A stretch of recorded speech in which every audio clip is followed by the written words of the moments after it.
My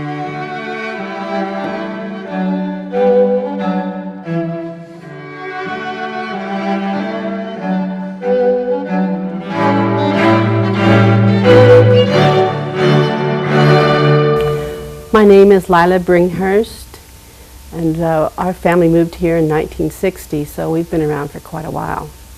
Originally, I was born in Utah, grew up in Northern California in Crescent City in Del Norte County, and I attended the University of California at Berkeley, and got married, and this was the first place we moved to, and we've been here ever since after we got married. My family basically, my father's people are from Canada, French Canadian, and my mother's people are Danish. So our people have been here many, many years. We chose Fremont because of its climate, and we thought it would be a wonderful place to live. My husband was a dentist in the Air Force when we got married, and looking for a place to locate. The day that we drove through Fremont, we went to the Chamber of Commerce and met Stan Allen. And he took us around Fremont and found an office for us in Mission San Jose. Of course, at that time, I really didn't know about Mission San Jose and its historic significance. But I did learn about it as we lived there. And we have had 6 children here in Fremont, 2 boys, 4 girls, a set of twins. And they've grown up here in Fremont. And most of them actually still live within 30 minutes. 3 live in Fremont, and a couple in Pleasanton and 1 in Alameda. And we have almost 18 grandchildren. When I came here, I didn't know about the Mormon history. I'm a member of the Church of Jesus Christ of Latter-day Saints. And it became, through the years, I heard little bits and pieces about the Mormon history. And John Horner came here on the ship Brooklyn in 1846, and he and his wife settled in Mission San Jose, and eventually a branch of the church was organized in 1850. So the history of the church is very early in the pioneer history of Fremont. Eventually I co-authored a book about the history of the church here with Lauren Hansen, who lives in Niles.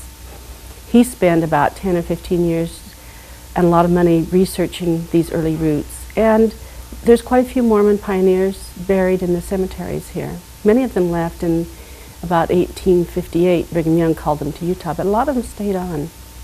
And their descendants still live here. In 1975, as the bicentennial year of the country was approaching, I drove across the country with my 6 children, went clear to New England, hit most of the northern states, fell in love with the country. My children complained that I hit every museum between here and Boston. When I came back, I realized I'd never really learned anything about local history. I knew the mission was there. My husband's office was a block away, but I'd never been inside of it. This was after 15 years of living in Fremont. So I made a determination to become involved in local history. And so I went through the mission. Eventually, I met Father Abloh, who was sent here to help reconstruct the Mission San Jose. I was a very active member. Wally Pond asked me to be the grants person for that, and I helped raise a lot of money. I eventually became president of the Committee for Restoration of the Mission San Jose. And during its reconstruction, the 4 years it was under reconstruction, I was the chairman of the committee, and every Tuesday I got to meet with the architect and the contractor, and at that time Father Norkett, and we would walk the side. That was a very, very interesting time for me. I've been involved in Mission San Jose, doing a lot of projects there. As chairman of the study group, we met for about 10 years. We were the ones that helped to make sure that we got the curbs, gutters, and sidewalks. You know, Mission San Jose doesn't have any redevelopment money. So the city did come through for us, and that's how we got the curbs, gutters, and sidewalks.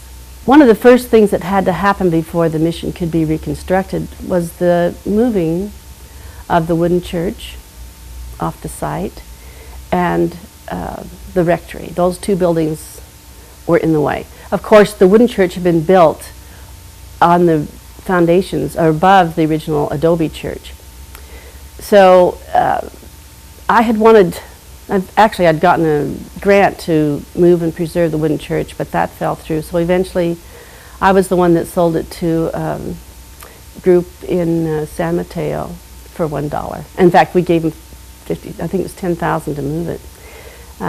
And then the next was the rectory. And my husband and I bid on the rectory, and we got the bid. We didn't bid a lot, but we got the bid, and then we moved it down Mission Boulevard on August 31st, 1979. And then it took us from then until the next December to restore it, and it's now on Anza Street as commercial office space.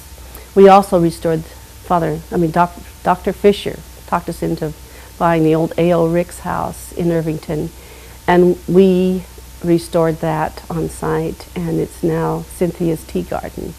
And that was a long, involved process. Restoration is very expensive, but we feel like we preserved two lovely buildings for Fremont. I've also been involved, I was president of the Mission San Jose Chamber of Commerce for 4 years. And during that time, the Fremont Chamber allowed the different district presidents of different groups to attend their board. So I was on the Fremont Chamber board as well. Then during the bicentennial of the mission, which was in 1997, Monsignor Simas asked me to chair that committee. And so we had a year-long series of events in Mission San Jose commemorating 200 years of history. And that was really a wonderful time. You know, we had a beautiful day on June 11th, 1997. And the history of the mission, of course, dominates the whole Alameda County. It was the first first community in Alameda County. Right now, I'm just finishing up a year as president of the Mission San Jose Rotary. I love Fremont. I think a lot of wonderful things have happened. I can remember when Paseo Pottery didn't go through. We had, I can remember when, before Lake Elizabeth was built, of course there was the lagoon. And I think that it's been wonderful we've been able to preserve our hills. I've seen the different diversity in the residents here, and we've all been able to blend smoothly. And that process really started when when the mission was first started. The Olonis had to accommodate new people. So as it continues, and it will continue. But I think Fremont's been different to try and develop, because there are the 5 communities, and there's that tension. Most communities have one old town. We have 5. So it's been challenging to try and get a sense of community here. But I think we've finally achieved our goal, and I really appreciate all that the committee for the Celebrate Fremont have done for this community. Thank you.